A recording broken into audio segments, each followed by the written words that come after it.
The Axis 1310 versus the Axis 1150 for foot pump foiling. I'm going to go over kind of the strengths and weaknesses of both.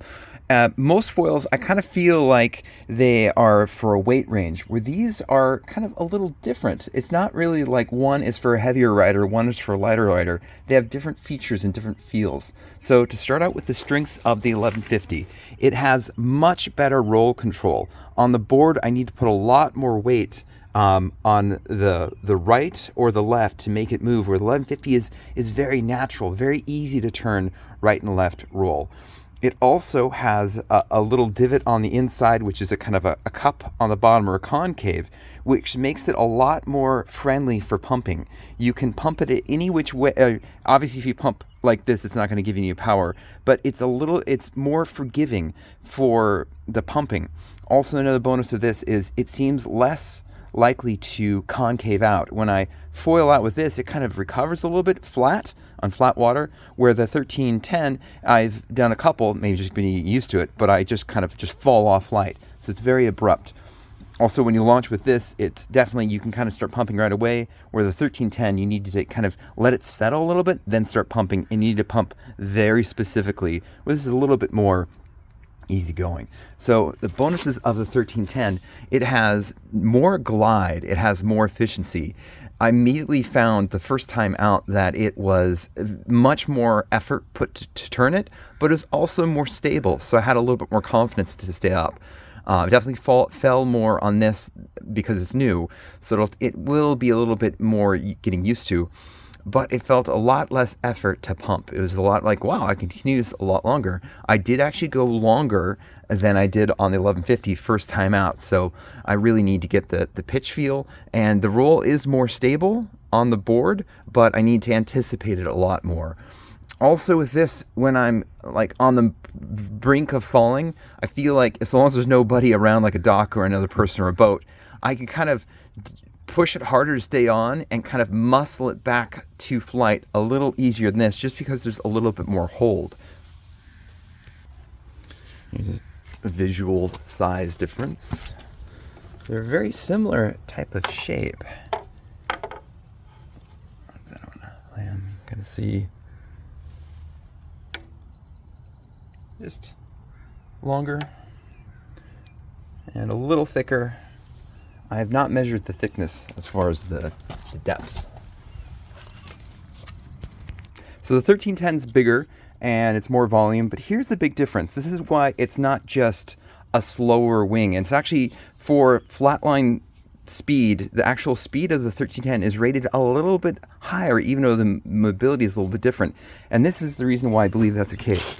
If you go, the top has a regular concave, but the bottom, get up close, it's pretty darn flat. The release is very clean and very easy, and it makes it efficient. It also makes it more particular. If you check out the bottom of the Leviathan from Sabfoil, the 1350, the 1550, and the 1750, there's a noticeable dip right there, which makes it easy to do.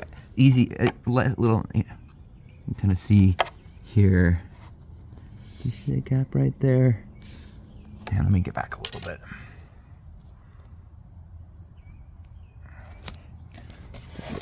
Zoomed in here. You can see there's a little gap right there and a little bit of a cup. And that makes it quite a bit less particular to pump. And a little bit more power for the size. But also, I think, very close in top speed. That's what makes the 1310 just a tiny bit faster for top speed.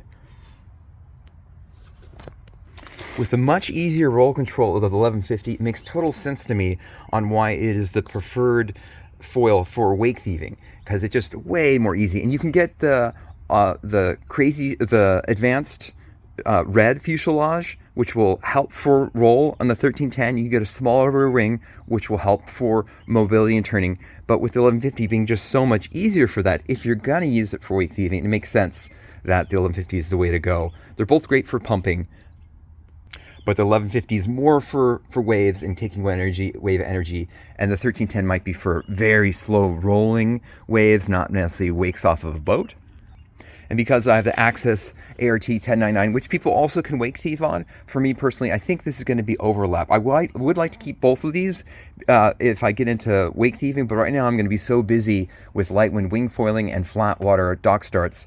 I think this will be okay for me to keep the 1310 and go to the ART 1099 as the next size down. Also the ART Art Pro 1201, which looks exciting, which is something I may do in the future, but not right away. Let me know if this content is interesting. Also, I have not yet used the 1310 for wing foiling, and I have the North Mode 7 meter, which is a really good ranged hand wing. It's not known as the most powerful hand wing for a 7 meter, but I really, really like it. It can take me into, I've been up to 22 miles an hour, I had no reason to come in.